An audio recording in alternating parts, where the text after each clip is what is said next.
جميلة.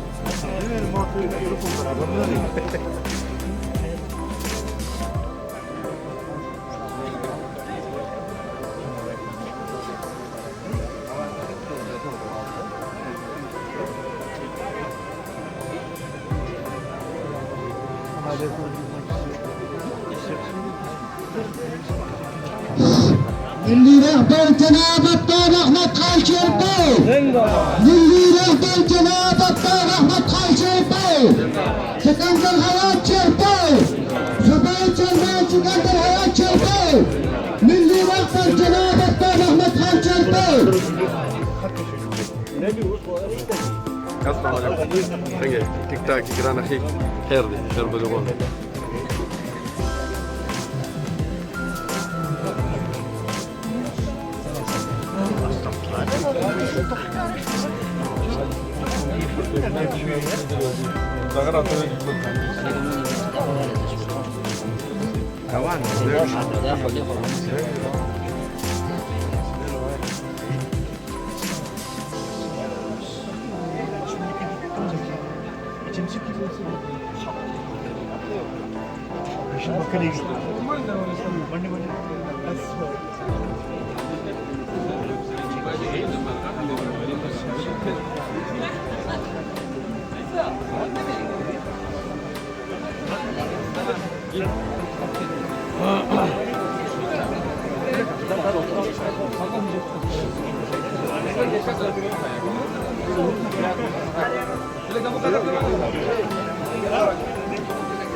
وقت ګرمین دا وخت هم کم د خبرې هډېرې نه کوو چې دا کم ملګري زموږ سره شاملېږي نو زه د هغوی نومونه اړم خو مهرباني وکړئ چې وخت ډېر نه اړوئ چې بیا موږ څنګه د تقریر مقرر کړو د ټولو نه اول د عزیز سلطان شاه وعدت او سعادت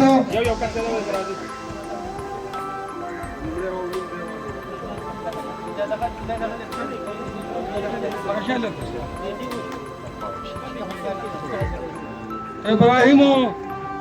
زاهدو تاسو شته ته نه کېږي خیر ده عدالتو ګلابو جو په قدر خیر باندې دیکھेږي دا مرګري چا نوم دی راځي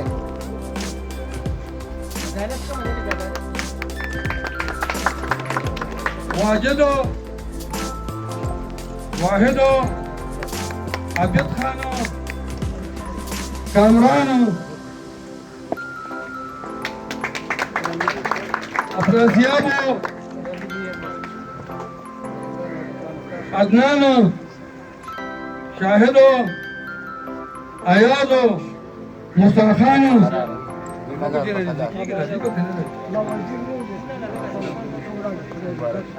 اسدو حمزه فرهادو عرفانو حسن خانو اورنگزیبو قاسمو علم شاهزاده رامدادو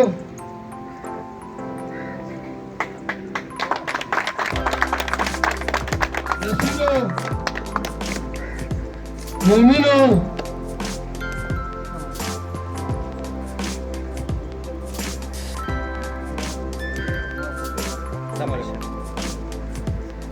مدثرو ابرارو زلزلینو سبزلی عدنانو باروز و حسین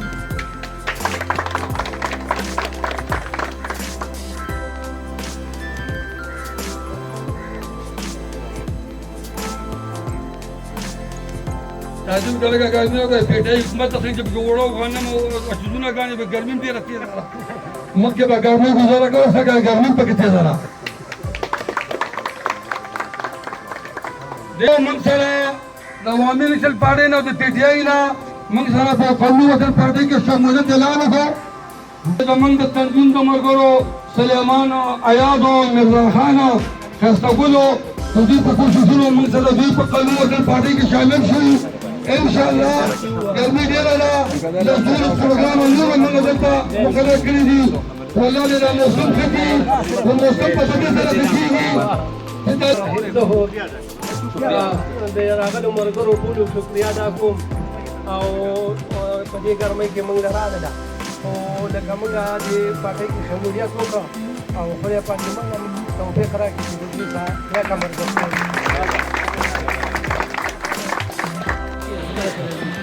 ابراهیم زاهد अब स्टेज पर देखेंगे क्या तब नंबर पर नंबर राजी है बस अदालत हो गुलाब हो रानी देखेगी मार्गरी चानू मली राधे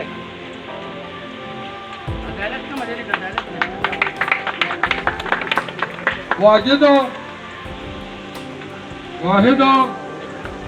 अदब खान हो कामरान अफरासियाब अदनान शाहिद अयाज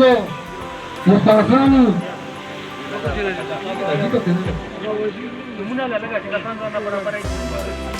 असद हमजा फरहाद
कौमी वतन पार्टी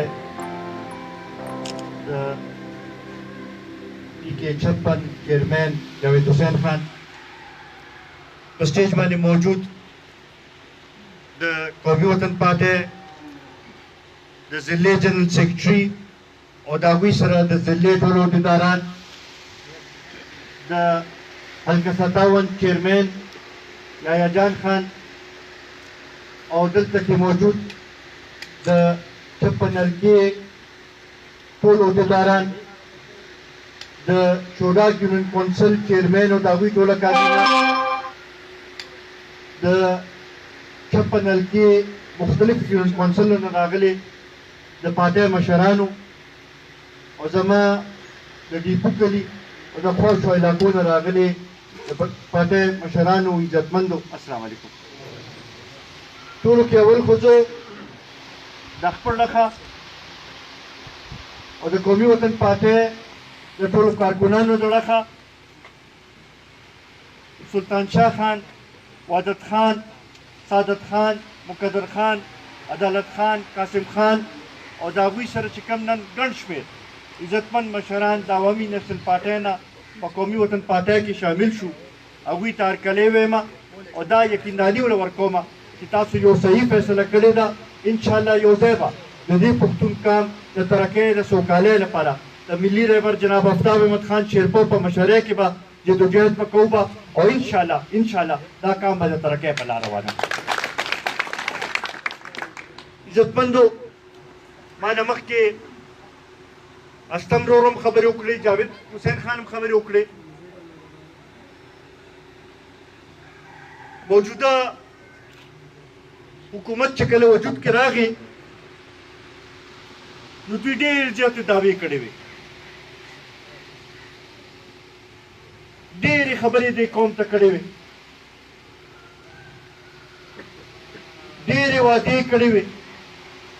د نظام بدلولو خبره یې کړې وه د 1 کروڑ نوکرو ورکولو خبره یې کړې وه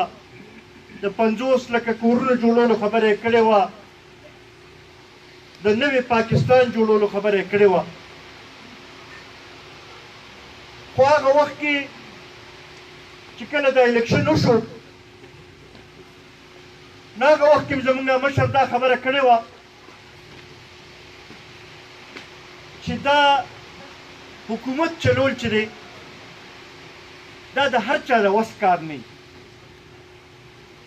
او سیاست کول دا صرف هغه خلک کولی شي د قوم مشري هغه خلک کولی شي چې هغه د قوم په مسایلو باندې پوهېږي د قوم په مشکلاتو باندې پوهېږي او د هغې لپاره کوشش کولی شي هغې مشکلاتو حل وباسلی شي دا د کرکټ کولو والا د کلیاړیانو دا هغه خلکو د وس کار نه دی چې کوم د عوامو د منځ نه نه خبر نن دې حکومت ته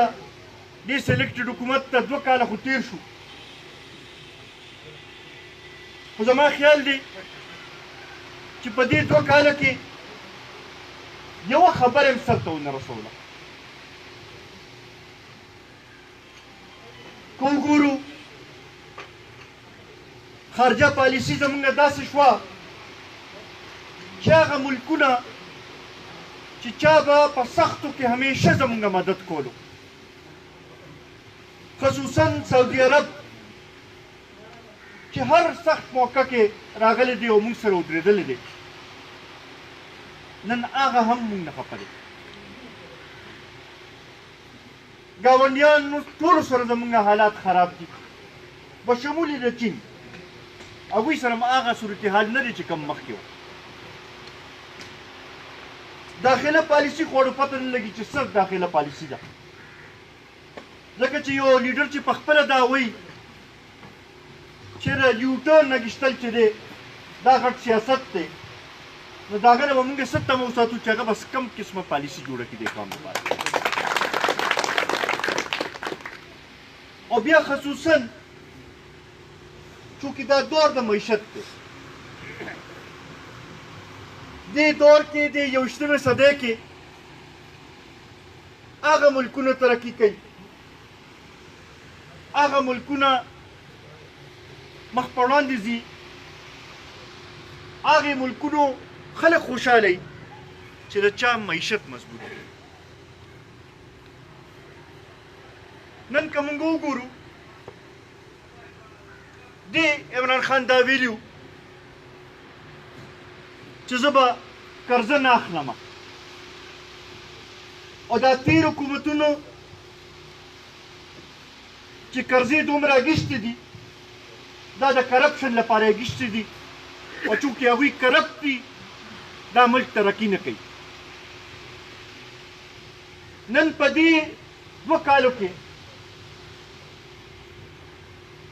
11 خربه یعنی 11,000 اربه روپۍ قرضه واخیستلی شو. دا د پاکستان په تاریخ کې چېرته نه شوي چې دومره په 2 کاله کې چېرته قرضه اخیستل شي.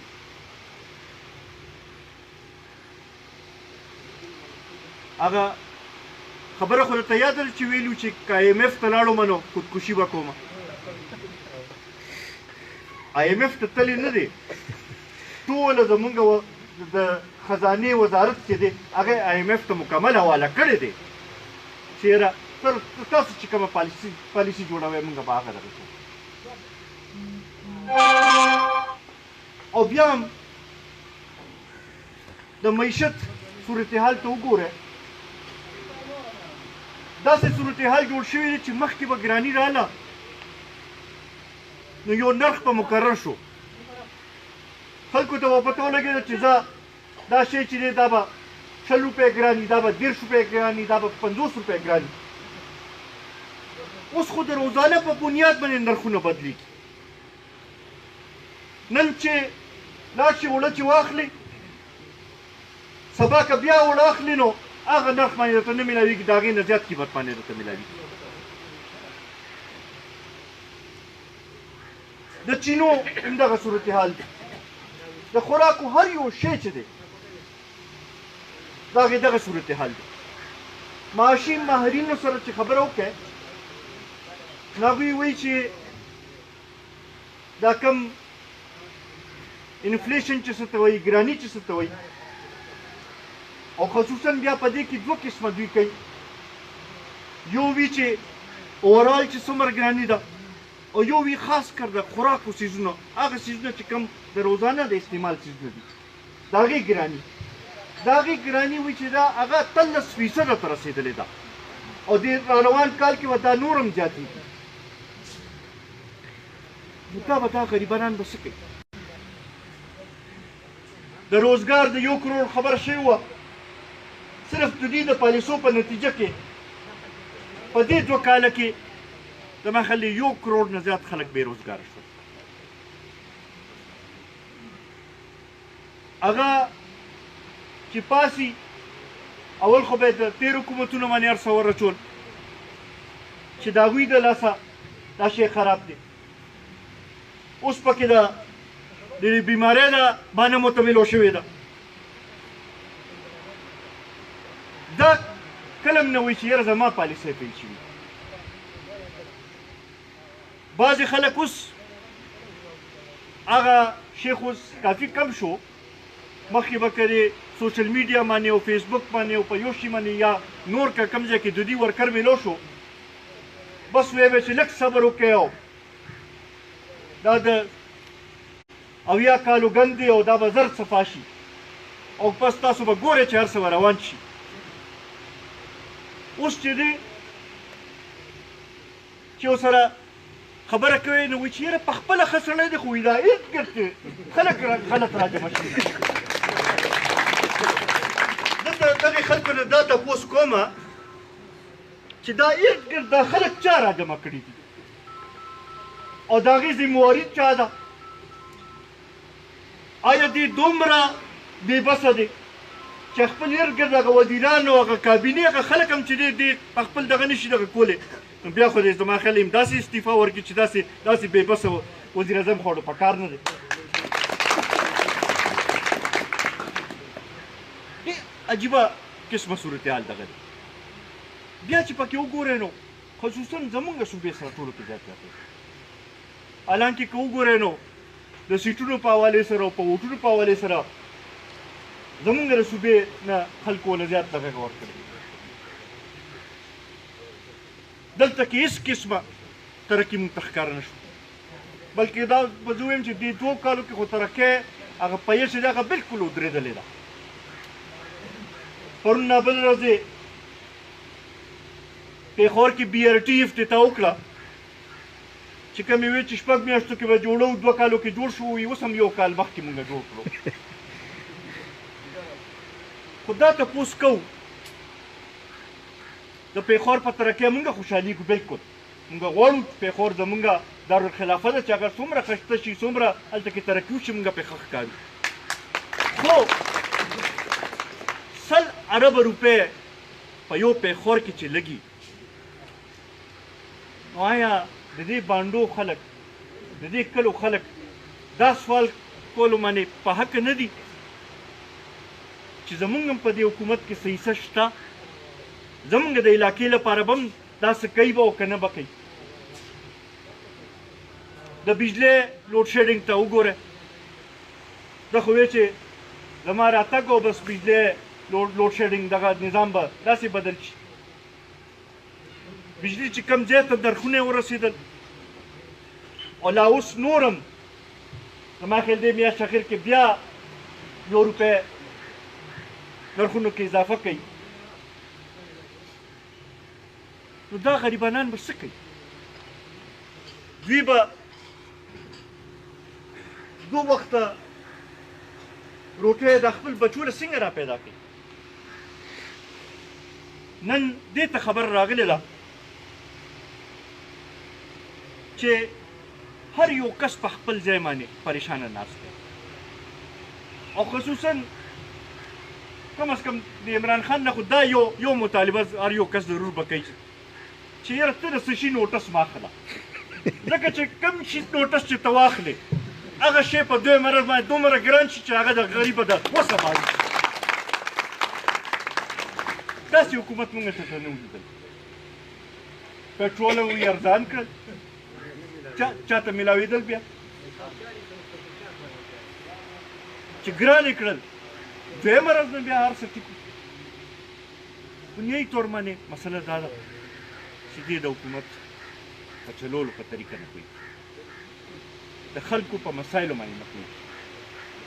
خلک یې عوامي ترجیح نه ده همدغه وجه ده چې هغه صرف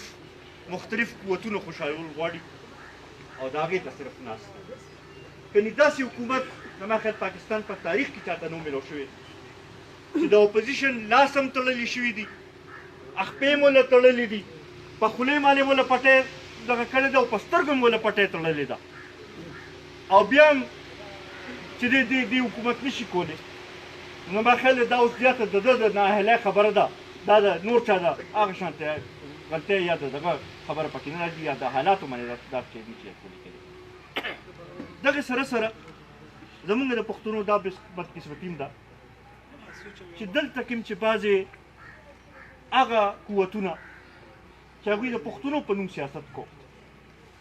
چې هغوی ته هم کله موقع میلو شوې نو هغوی هم هغه کرپشن وکړو هغه طریقې سره هغه حکومت یې وچلو چې په هغې کې غریبانانو ته فایده ونه رسېده عوامو مشکلاتو کمی رانه کړي نن همدغه وجه ده چې د خلکو سترګې د قومي وطن پارټۍ اړخ ته دي ځکه چې قومي وطن پارټي د خپل د ترقۍ په سوچ په نظر سره د قوم پرستۍ په حوالې سره یو کردار ادا کوي ځکه چې زمونږ دا نظر دی چې معاشي طور باندې اقتصادي طور باندې د انفراسټرکچر په طور باندې چې یو قوم ترقي وکړي نو هغې ته به خپل حق به هم میلاویږي هغې ته به روزګار به هم میلاویږي هغه به چې دی مخکې خپل حق تپوس به هم کولی شي او مخ پر وړاندې به تللی به شي هغه لحاظ سره په دغې حوالې سره د قومي وطن پارټۍ د نوې د قوم پرستۍ کوم سوچ چې دی هغې طرف ته د خلکو سترګې دي او د خلکو تمه چې ده د جناب آفتاب احمد خان شیرپونه ده قومي وطن پارټي امیر احمد جناب آفتاب احمد خان شیرپور راز سکندر حیات خان شیرپور قومي وطن پارټي کارکنان قومي وطن پارټي انشاءالله زما دا تمه ده څنګه نن دلته کې ډیپو کلي کې دا غټ شمولیت وشو دغه شانتې دا شمولیتونو سلسله به شروع کېږي به او د هر ځای نه به همدغه اواز به راپاسي به چې مونږ اعتماد کوو د جناب آفتاب احمد خان شیرپور باندې او هغه به زمونږ مسایل حل کوي زه یو ځل بیا د کومو مشرانو چې نن شمولیت اختیار کړو د هغوی ډېر زیات مشکور یم کومو ملګرو کومو خلکو چې په هغې کې کردار ادا کړی د یونین کونسل د تنظیم ملګري د ضلعې او د حلقې د تنظیم ملګري د ویلیج کونسل او تنظیم ملګري د هغوی مې ډېر زیات مشکور یم انشاءالله دا مې ملګرو ته خواست دی چې اوس موقع ده خلک په دې خبرې باندې پوه شوي دي چې زمونږ د مسایلو حل چې دی صرف په دې کې دی چې مونږ د جناب آفتاب احمد خان شیرپو لاس ورکړو اوس په کار دا چې مونږ جرګې جوړې کړو کور په کور کوڅه په کوڅه وګرځو او خلکو له دعوت ورکړو انشاءالله دا به تاسو ګورئ چې خلک په تاسو ته انکار څوک نه کوي او هر څوک په تاسو سره شمولیت اختیار کوي دا به مې خواست دي ملګرو ته چې سبا نه چې هر کارکن چې دی په خپل کور باندې جنډه ولګوي او دا ښکاره کړي چې او مونږ قومي وطن پارټۍ کې ولاړ یو مونږ د جناب آفتاب احمد خان شیرپو سره ولاړ عزتمندو یو ځل بیا زه ستاسو ټولو ډېر زیات مشکور یم په دې ګرمۍ کې په دې لنډ تنګ وخت کې د تاسو دلته کې راجمع شوې مونږ له دا عزت راکړو کوم د مینې اظهار چې تاسو وکړو ستاسو دا مینه ستاسو دا عزت به همیشه همیشه یاد ساتو انشاءالله د دې علاقې د ترقۍ لپاره د ټولې پښتونخوا د ترقۍ لپاره په هر وخت حاضر یو او انشاءالله ستاسو مسایل به هم حل کوو او دا علاقه به د ترقۍ په لاره روانه کړو